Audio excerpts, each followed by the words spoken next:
Matrimonio, sexo y virginidad según la Biblia. El matrimonio. A fin de ser un buen cristiano, uno tiene que resolver de forma completa todos los asuntos fundamentales. Si existe algún problema básico que todavía no haya sido resuelto debidamente, ya sea que se trate de la familia o de la ocupación, llegará el momento en que los problemas regresarán.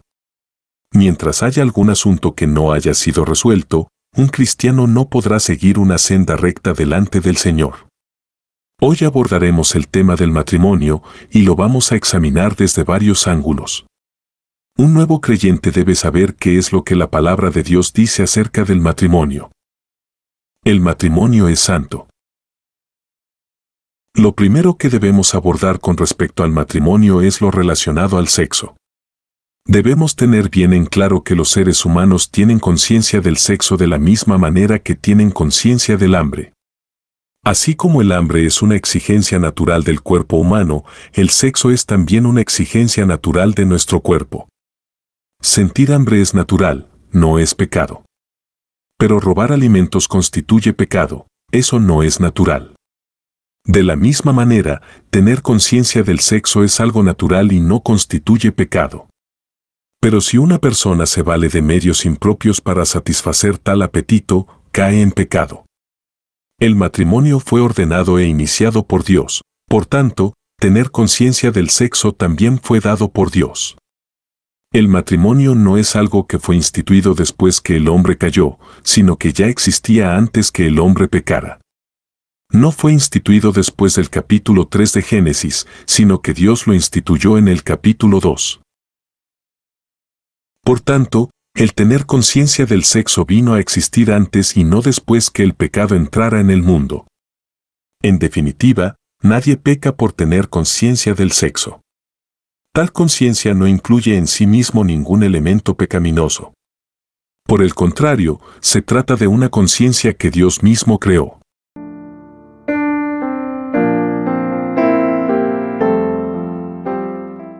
Los nuevos creyentes deben entender esto claramente.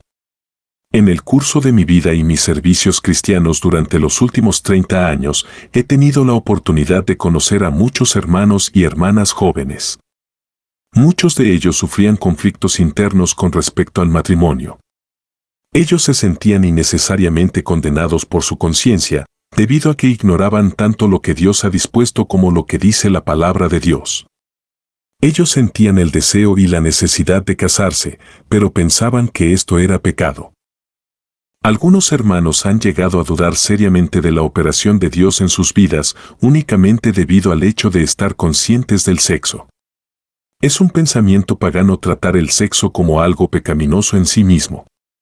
Tenemos que entender claramente la palabra de Dios. De la misma manera que no constituye pecado que un hombre tenga hambre, la necesidad sexual no es pecaminosa, es un deseo natural. Hebreos capítulo 13, versículo 4 nos dice, honroso sea entre todos el matrimonio. El matrimonio no solo es honroso sino incluso santo. Dios considera el sexo no solamente natural, sino también santo.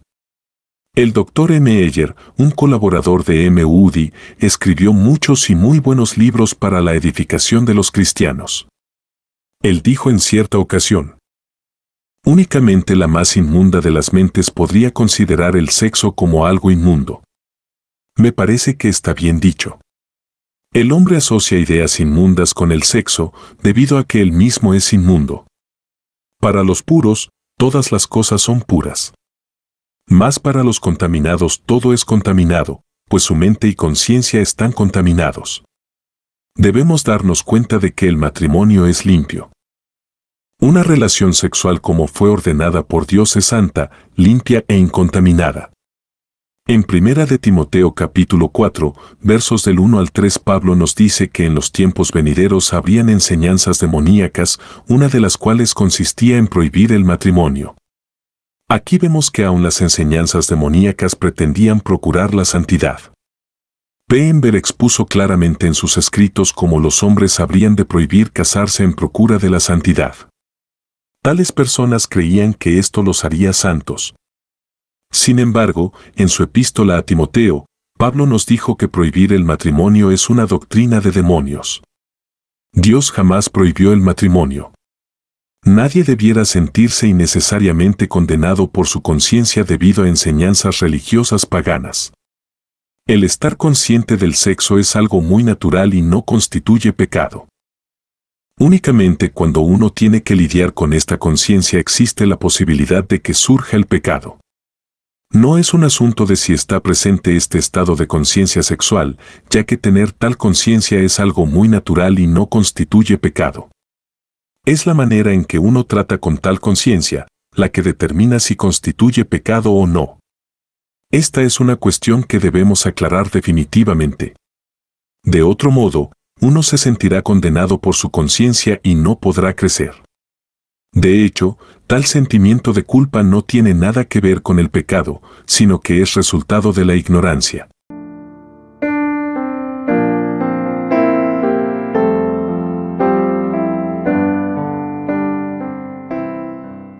Los elementos básicos de un matrimonio.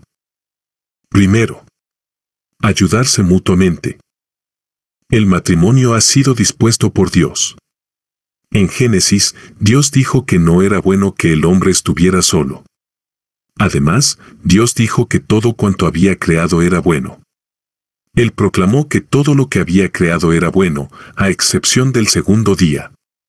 El único motivo por el cual Dios no dijo lo mismo del segundo día fue porque el firmamento era el lugar donde se encontraba Satanás.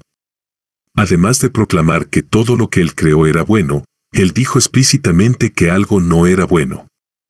En el sexto día, al crear al hombre, Dios dijo, no es bueno que el hombre esté solo, Génesis. Capítulo 2, verso 18. Con esto no estamos sugiriendo que el hombre no haya sido creado bien.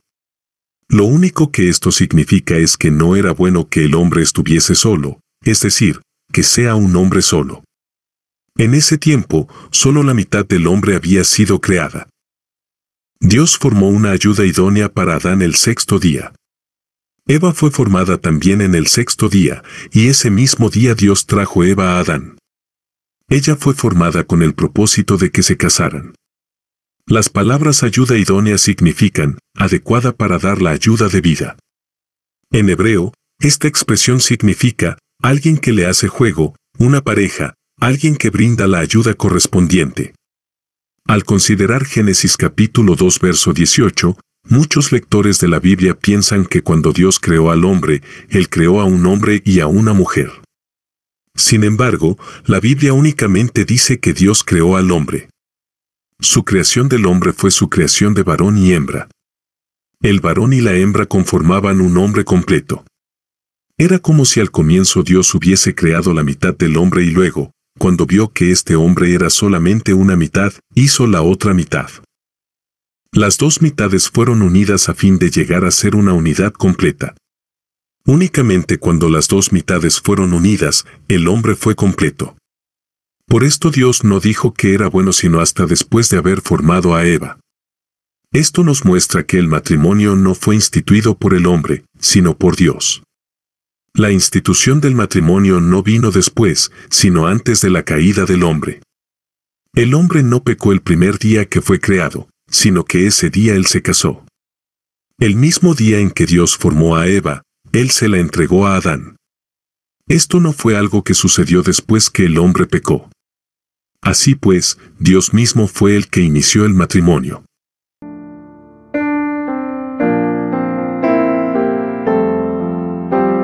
En Génesis 2 vemos el matrimonio en la creación de Dios. En Juan 2, al comienzo del ministerio del Señor Jesús, tenemos el matrimonio en Caná, en el cual el Señor cambió el agua en vino. Aquí vemos que no solo el Señor permite el matrimonio, sino que lo aprueba.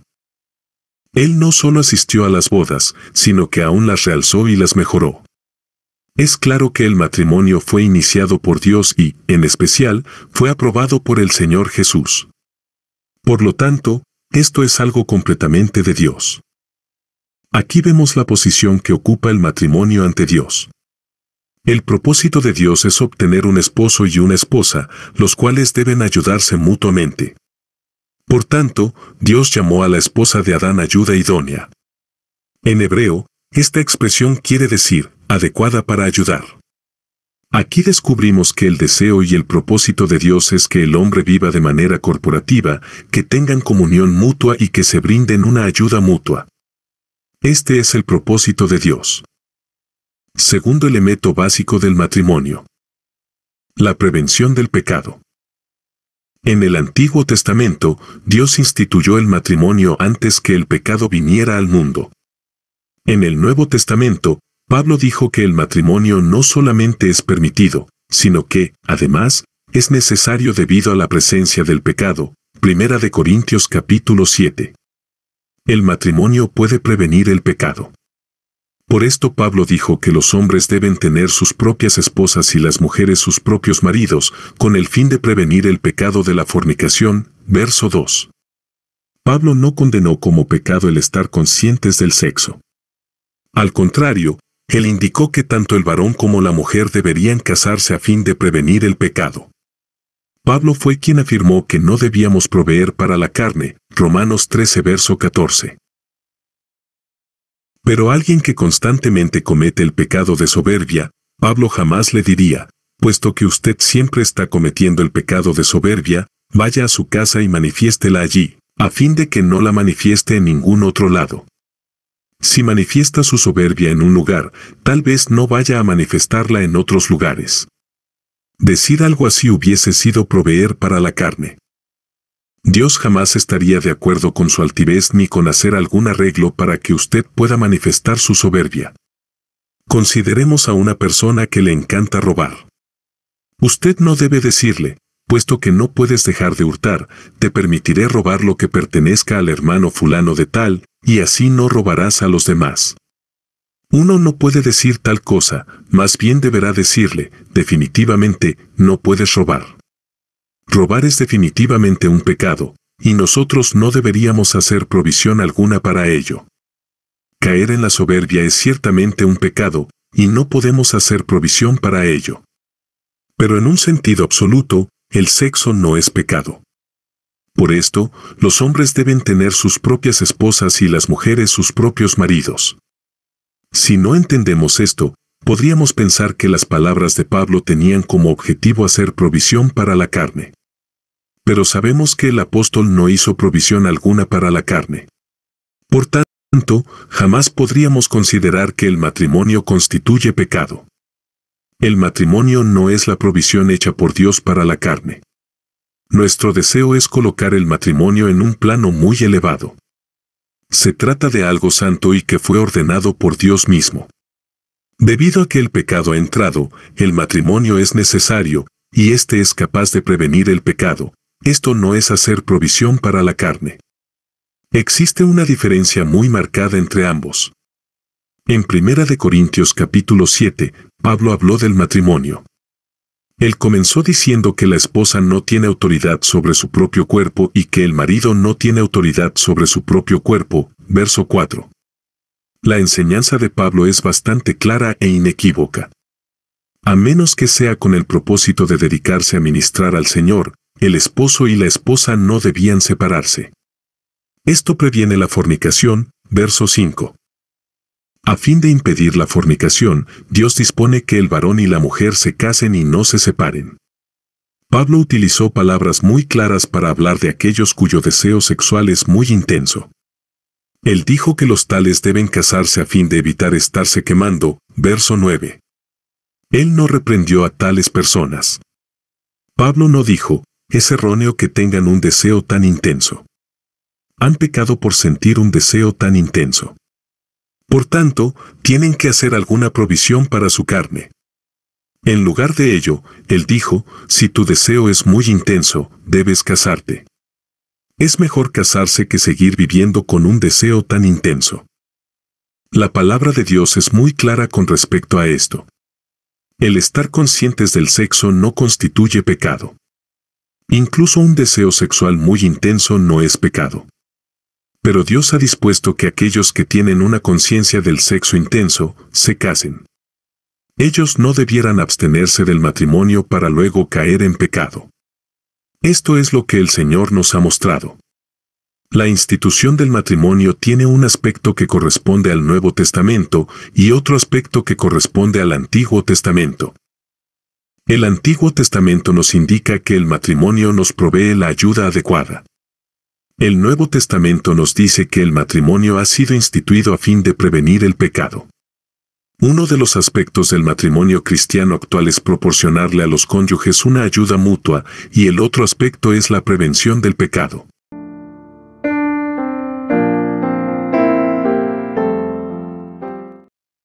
Tercer elemento básico en el matrimonio. Coherederos de la gracia.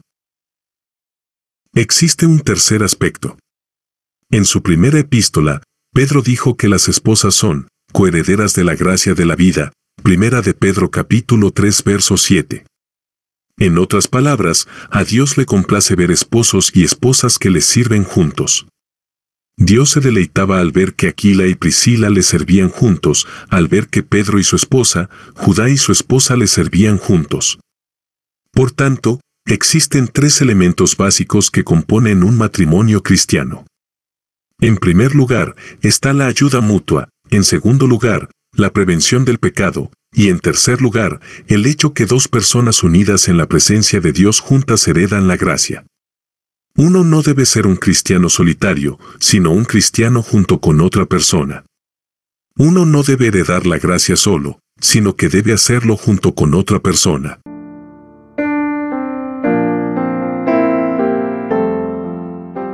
Con respecto a la virginidad. La Biblia también indica que pese a que hay una conciencia del sexo, con algunas personas tal conciencia no es muy intensa, y para ellas no es necesario que satisfagan tal necesidad. La Biblia les aconseja a tales personas que se mantengan vírgenes. Primero, los beneficios de mantenerse virgen. La virginidad no hace que uno sea más santo espiritualmente. Sin embargo, una persona que es virgen ciertamente podrá dedicar toda su energía a la obra del Señor. De esto también se habla en 1 de Corintios capítulo 7. Pablo nos hace notar tres inconvenientes que tiene el matrimonio. En primer lugar, el matrimonio es una atadura. Él dice, estás ligado a mujer. Verso 27. Con frecuencia, después que se ha casado una persona pierde su libertad, pues una vez que se casa, llega a estar ocupada con muchas cosas. Tal persona estará ligada a su cónyuge y se preocupará por una diversidad de asuntos. En segundo lugar, aquellos que se casan tendrán aflicción. Pablo dijo, pero los tales tendrán aflicción de la carne, verso 28.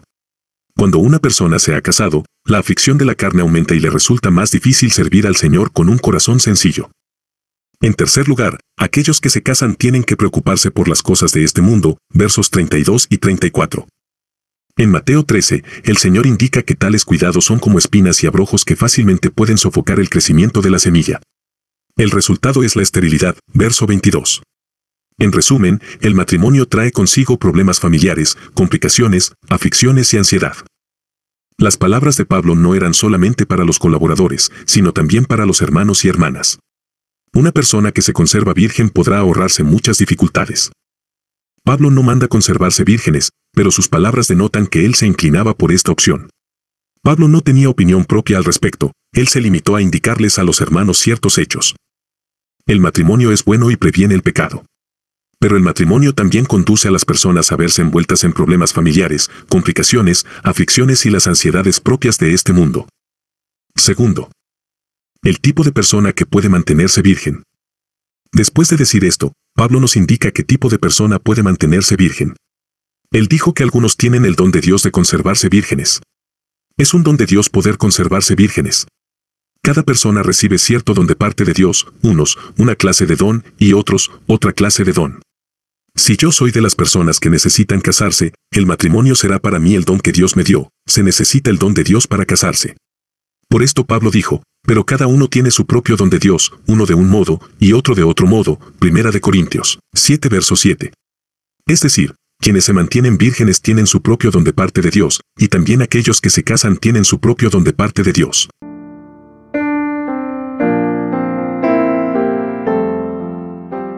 La primera condición para ser uno que se mantiene virgen es que tal persona tiene conciencia del sexo, pero no tiene la compulsión por ello.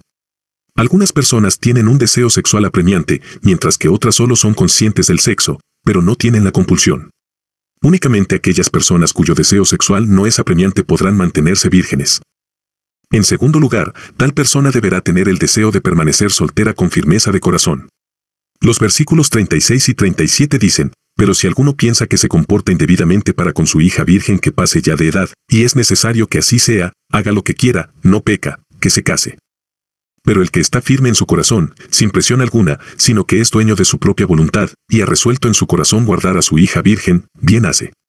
Pablo nos muestra que para que alguien se mantenga virgen, se hace necesaria una resolución firme, es decir, tal persona está resuelta a mantenerse virgen. Cualquiera que piense que es incorrecto mantenerse virgen, puede casarse. Pero si una persona ha resuelto mantenerse soltera y tiene la tendencia a ello, y mantiene firme en su corazón el deseo de permanecer virgen, tal persona puede conservarse soltera. Por tanto, la firmeza de corazón es requisito indispensable para ello.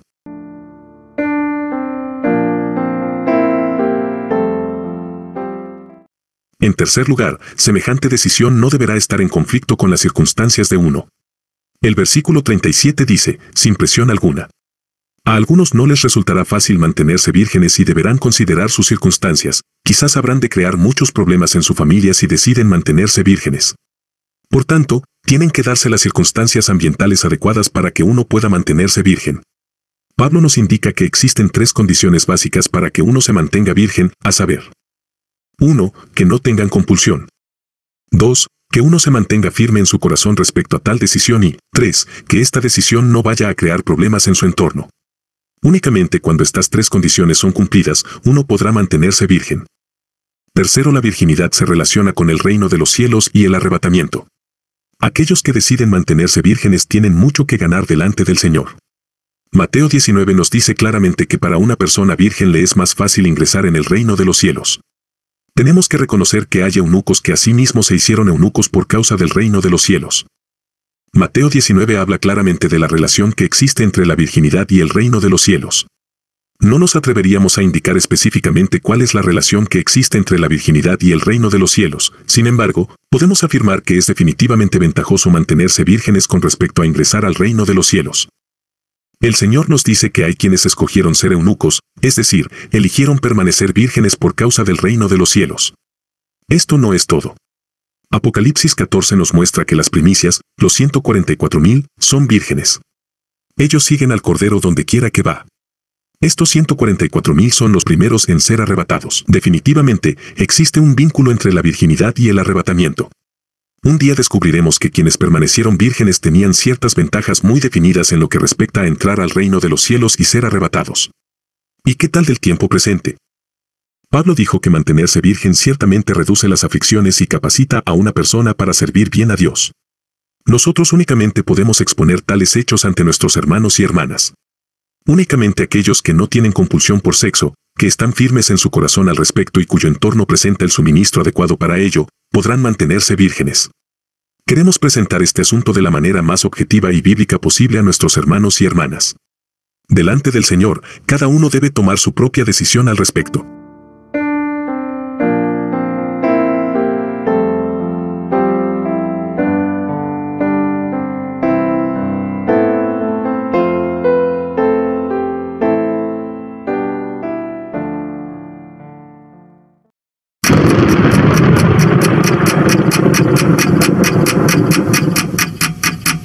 El vigilante.